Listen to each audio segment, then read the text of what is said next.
Hello students, आज हम लोग पढ़ने जा रहे हैं डाल्टन्स एटॉमिक थ्योरी। हम लोग law of conservation of mass, law of chemical सारा पढ़ लिए है ना।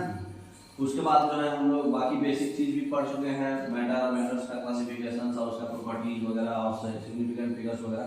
अब डाल्टन्स एटॉमिक थ्योरी पढ़ रहे हैं। डाल्टन्स एटॉमिक थ्योरी जो है लॉज ऑफ केमिकल कॉम्बिनेशन के आधार पे बहुत सारे पोस्टुलेट्स दिए थे डाल्टन साहब, जॉन डाल्टन, है ना। देखिए क्या क्या पोस्टुलेट्स है इनका। तो पहला जो है पोस्टुलेट्स है, जितना भी मैटर है वो जो है बहुत स्मॉल पार्टिकल से बना हुआ है, जिसको हम लोग एटम बोलेंगे। मतलब एटम को हम नहीं तोड़ पाएंगे, अगर टूट गया। उनके टाइम में सबसे छोटा यही था, है ना। उनके टाइम में बोला गया था कि मैटर सबसे छोटा पार्टिकल जो होता है, जिससे मैटर बनता है, उसको हम एटम्स बोलते हैं। ठीक है। नेक्स्ट,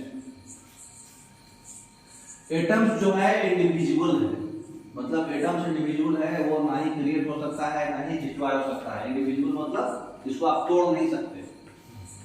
एटम्स के अंदर में तीन चीज है, इलेक्ट्रॉन, प्रोटॉन और न्यूट्रॉन। इलेक्ट्रॉन जो है नेगेटिवली चार्ज है, न्यूक्लियस के चारों ओर रहता है। प्रोटॉन पॉजिटिवली चार्ज है, न्यूक्लियस के अंदर रहता है। और न्यूट्रॉन जो है वो भी न्यूक्लियस के अंदर रहता है, जिसका कोई चार्ज नहीं है।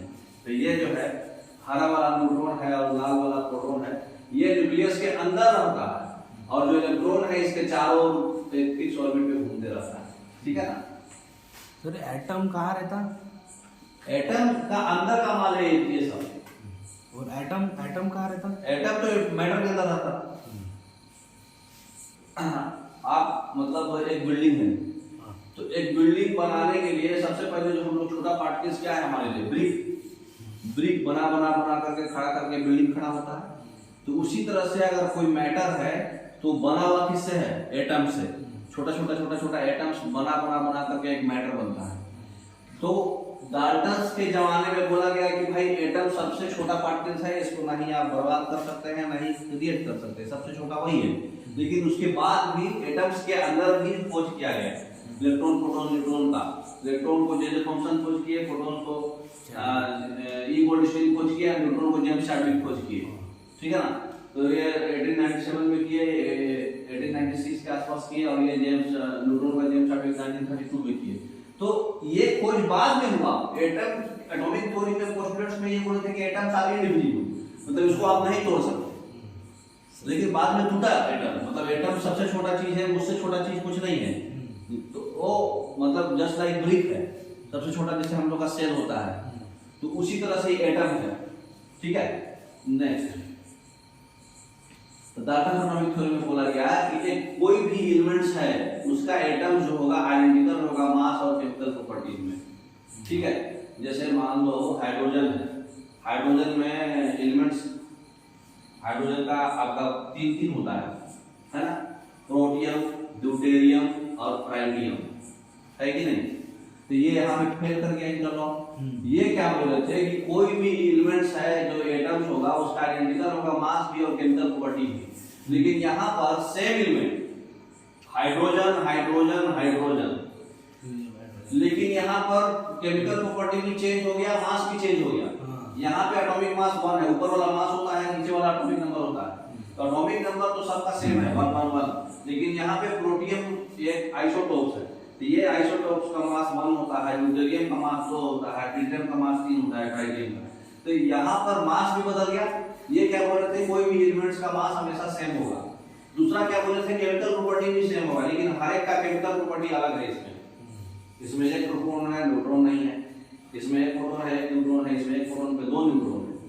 दोनों का difference he number of neutrons पता चलता है ना। तो यहाँ पर केमिकल प्रॉपर्टी भी बदल गया, मास बदल गया। ये इनका ड्रॉबैक्स हुआ। जैसे पहले भी बताया आपको, सबसे छोटा एटम्स है उसको तोड़ नहीं सकते, उनका ड्रॉबैक्स हो गया कि इलेक्ट्रॉन, प्रोटॉन, न्यूट्रॉन खोज हो गया। अगला ड्रॉबैक्स क्या हुआ, लॉ ऑफ आइडेंटिटी। हाँ, मास सेम होगा सारे एलिमेंट का, केमिकल प्रॉपर्टी भी सेम होगा। एक एलिमेंट है तो सेम एलिमेंट का मास अलग हो जा रहा, केमिकल प्रॉपर्टी भी अलग हो जा रहा, एक ही एलिमेंट का। ये भी इनका ड्रॉबैक है। नेक्स्ट, और क्या बोल रहे थे कि डिफरेंट एलिमेंट का जो एटम्स होगा हमेशा उसका मास अलग होगा, केमिकल प्रॉपर्टी भी अलग होगा। यहाँ पर भी देखा गया कि आर्गन है और मतलब पोटेशियम है और कैल्शियम है, इसका एटॉमिक नंबर है 18, इसका एटॉमिक नंबर 19 है, इसका एटॉमिक नंबर 20 है। एलिमेंट डिफरेंट है, तो इसका मास 40 40 40, तो मास नहीं बोलेंगे अलग होगा। लेकिन मास सेम हो गया, और केमिकल प्रॉपर्टी भी हो गया, लेकिन केमिकल प्रॉपर्टी भी यहाँ सेम है ना। यहाँ 18 प्रोटॉन है, यहाँ मतलब 18 इलेक्ट्रॉन है, यहाँ 19 प्रोटॉन, 20 प्रोटॉन, 20 इलेक्ट्रॉन, लेकिन क्या बोलते हैं न्यूट्रॉन 20 है।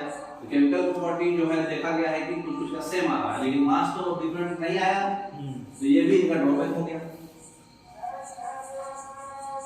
फिर क्या ये बोले कि एटम जो है एक छोटे होल नंबर्स में कंबाइन करके कंपाउंड बनाता है, ठीक है। जैसे 2 एटम हाइड्रोजन है, 1 एटम ऑक्सीजन है, 1 मॉलिक्यूल वाटर बनाया, छोटा छोटा नंबर 2 1 इस तरह से, है ना। ये तो समझाया गया है, ड्रॉबैक नहीं है ना। फिर बोला गया है कि जो रिलेटिव नंबर और काइंड्स ऑफ एटम्स जो कांस्टेंट होता है हमेशा कंपाउंड में, लॉ ऑफ कांस्टेंट प्रोपोर्शन यही बोला गया था ना कि 1:8 में अगर हाइड्रोजन और ऑक्सीजन डिवाइड होगा और रिलेटिवली हमेशा कांस्टेंट आएगा, 10 ग्राम दिए तो वो ऑटोमेटिक 80 ग्राम हो जाएगा, है ना। या फिर अगला जो था कार्बन ऑक्सीजन का 3:8, वो भी हमेशा रिलेटिवली कांस्टेंट आएगा, मतलब रेशियो कांस्टेंट आएगा। तो ये घुमा के लॉ ऑफ कांस्टेंट प्रोपोर्शन ही बोले थे, है ना। नहीं, अब ड्रॉबैक देखिए क्या हुआ। एटम्स बोले थे कि इंडिविजुअल है, लेकिन वो डिवाइड हो गया सब एटॉमिक पार्टिकल्स में, इलेक्ट्रॉन प्रोटॉन न्यूट्रॉन में। उसके बाद बोले थे कि सेम एलिमेंट का एटम जो है उसका जो है डिफरेंट मास जो होगा, वो बोले थे नहीं होगा, वो आइसोटोप का खोज हो गया। बहुत सारा आइसोटोप्स है, हाइड्रोजन का, पोटेशियम का, कैल्शियम का, तो ये सब आइसोटोप्स की वजह से सेम एलिमेंट का डिफरेंट मास आ गया। फिर बोले थे कि डिफरेंट एलिमेंट का हमेशा डिफरेंट मास आएगा, लेकिन सेम मास आ गया, जिसको आइसोमास बोलते हैं। अब एग्जांपल दिखाएगा आपको आर्गन का, क्रिप्टन, पोटेशियम का। तो ये सब इनका ड्रॉबैक्स हो गया, है ना। नहीं, तो आपका बॉर्डन एटॉमिक थ्योरी इतना ही है, मोर देन सफिशिएंट है। आशा कि आपको समझ में आया होगा। Okay, thank you.